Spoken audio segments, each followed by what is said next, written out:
I am here today with Adam Wall, who is the head of go-to-market infrastructure at Anthropic, which is arguably one of the most exciting roles to have in the RevOps world and even in revenue today. So, welcome, Adam. Thank you so much for joining us. Thank you. Privileged to be having the conversation. So, Anthropic is the fastest growing AI company out there. You guys went from low millions to many, many billions. You guys could be close to 10 billion this year. Who knows? But what I do know is you have a $183 billion valuation, which is crazy, incredible. And that means that you have a lot of clients. And the sales engine that you and the team had to put in place was pretty intense. So, first, I want to start with you and how you landed such a cool job. So tell me how you got into Anthropic. Yeah, of course. So I am actually one of the few people at Anthropic who applied cold off the jobs page and managed to get my foot in the door. Turned out I did know someone on the interview panel, although that wasn't super helpful for getting kind of the initial phone screen. I think what was most helpful for me is I took a bet and I joined pretty early. I've had a pattern of wanting to join companies as the first RevOps hire and really be able to build things from the ground up and kind of be that athlete that can play across a lot Yeah. of different areas. And Anthropic was a very similar story. So I was the first RevOps hire here. So it was just a cold put your resume in. It was, yeah. I saw that that's what they were looking for, and so threw my name in the hat, and I think the background resonated.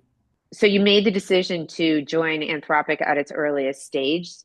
There's so many different AI companies out there. What made you understand how much of a rocket ship this could be? Like, what made you think I'm ready to take that risk? And you've done it many times in your career, not just with Mhm. Anthropic. Yeah, I mean, Anthropic did have a good investor profile and a fair amount of Yep. investment, even though they hadn't found quite the level of commercial success that we've had today. But I think for me, the culture and mission of the company really stood out. Anthropic, I think, is very focused on making sure that the world safely makes this transition through transformative AI. And it was very clearly demonstrated in the company's decisions and the company's leadership.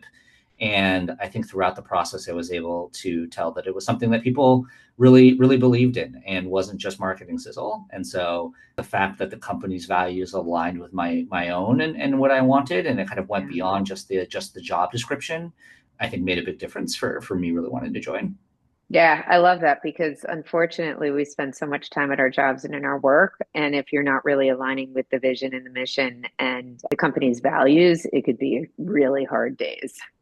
Yeah, I've always tried to look for roles with broad initial scope so that I could figure out what I wanted to do, but where I really believed in or wanted to be a part of what the company was doing. And so I think revenue ops and being able to look at that entire life cycle as one cohesive thing and really being able to bring it all together, both from a strategy and from a tooling perspective, is really where a lot of this field has been able to go. And so having that holistic perspective, I think, has made a big difference. And your role over at Anthropic is you have a big responsibility of selecting the tech stack, which is huge. I think a lot of companies and leaders are struggling right now with the, thousands of different AI tools that are out there and trying to figure out what is the right tech stack. I saw you speak at the Clay conference this week, and when you shared a little bit more about what the tech stack was, I was actually pretty surprised how simple it was. I shouldn't say simple, but less vendors. And I would love to hear, just coming into such a big, fast growing, complex company, how you were able to come in and really figure out what to implement, and the decision making process you went through to nail the tech stack you wanted to put in place. Mhm. Yeah, so especially when I joined, it was just me. We had a GTM team of less than 10 people dealing with all of this insane inbound that was happening as we released Claude 3. So I was really optimizing for tools that would allow me to run quickly and be able to integrate a lot of these core tools together very quickly. And so we obviously had Salesforce, although it was basically fresh out of the box, and I was doing a lot of that configuration. But Clay was very useful because we were able to leverage a lot of their multi-source enrichment that they have across a variety of different data providers. And then more importantly, be able to layer Claude, which is Anthropic's LLM, on top of a lot of that data, allowing us to work with it in ways that would traditionally be very difficult. So we were able to clean up a lot of our messy data, get our data house in order, get a lot of bespoke insights, and data points that would typically be very hard to get, or you would have to spin up large offshore teams to be able to generate them. And from there, we do have other tools. We have Apollo, we have Gong. Those are very important tools in our Yeah, tech stack. the typical sales tools, right? Mhm. Yeah. Yeah. But I think what we've seen is by leveraging AI, by leveraging Claude and Claude Code, it's really challenged a lot of the paradigms that I've had for a long time in terms of how much you can build versus how many tools that you need to buy. So as I built out my team, we've been able to build a lot more than I traditionally have for some of the previous tech stacks that I've worked with. 3 years ago, I think the sales process was very manual. And I think that salespeople themselves probably spent at least 75% of their time focused on the process and prospecting and finding new leads, or looking at leads that their team was forwarding them that were completely useless or didn't hit the Mhm. targets. And so tell me about Claude, potentially Clay, or other tooling that you put in place and the efficiencies that it was able to drive. Yeah. So I think it's really helped us both hone down on our ICP and then also empower our sellers to have much better insight into what they're seeing with their accounts. So just a couple of examples to set the scene. Historically speaking, if you wanted to get data points that were like very unique to your ICP and that weren't available from the traditional data providers, you'd be faced with this task of either saying that it's impossible and that you just can't get those data points, or you need to spin up an army of offshore teams. But one of the things that we were able to implement was we were able to leverage Claude within Clayagent Web Research Agents and able to get data points that were completely bespoke to the profile of companies that we were wanting to target, and then being able to apply that information at scale. So we were able to do a lot of enrichment, for example, on like estimating LLM spend, or like determining whether companies are AI native, or even simple classifications like B2B to B2C, which traditionally have been very hard to get. And we're able to generate all of this information on demand with this tool set. And how are you delivering it to the sales teams, right? How are you deploying it? So is it through all of the Salesforce and Marketing Cloud automations? How are the sales teams using it? Yeah, so the sales teams ingest pretty much all of this information directly through Salesforce when it's ultimately delivered to them. So it sits And on their dashboard. yeah, sits on their Okay. dashboard. We've also built some custom tooling to be able to deliver a lot of these insights to them, like on demand and Slack and email. It's Okay. all running through the main surfaces that they're very used to working with.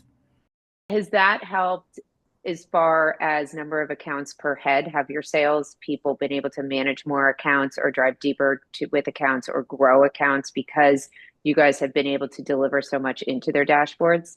Yeah, I mean, it's a little hard to test before and after because this has kind of been the It's so state new. since a lot of the beginning. I will just say that our revenue per head numbers and just the amount that we ask our sellers to be able to take on a day-to-day basis, and the amount of change that we ask them to deal with is very, very high.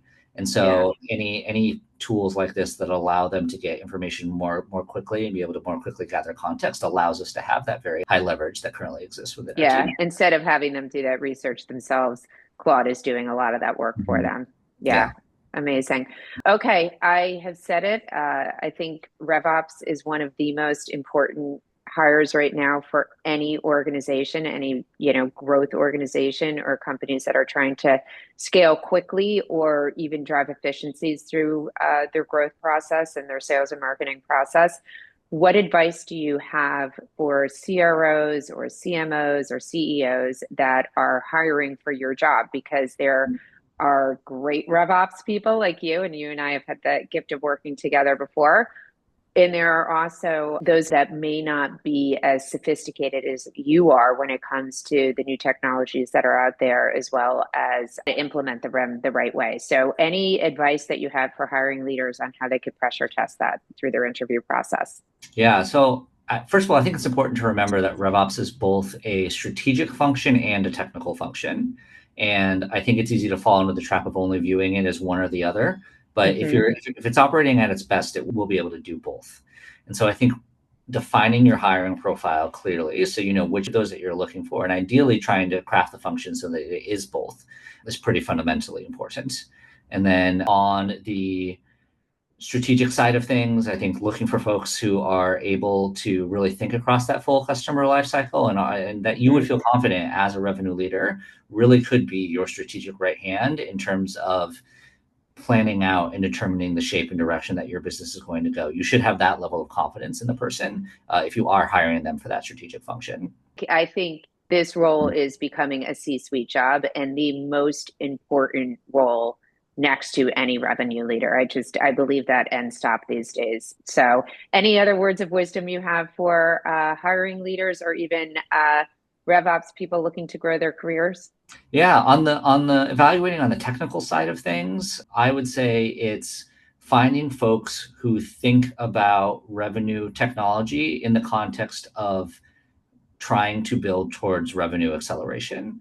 Folks who have the end state and the business goal in mind, and then craft the tool stack to serve that end goal, not the other way around.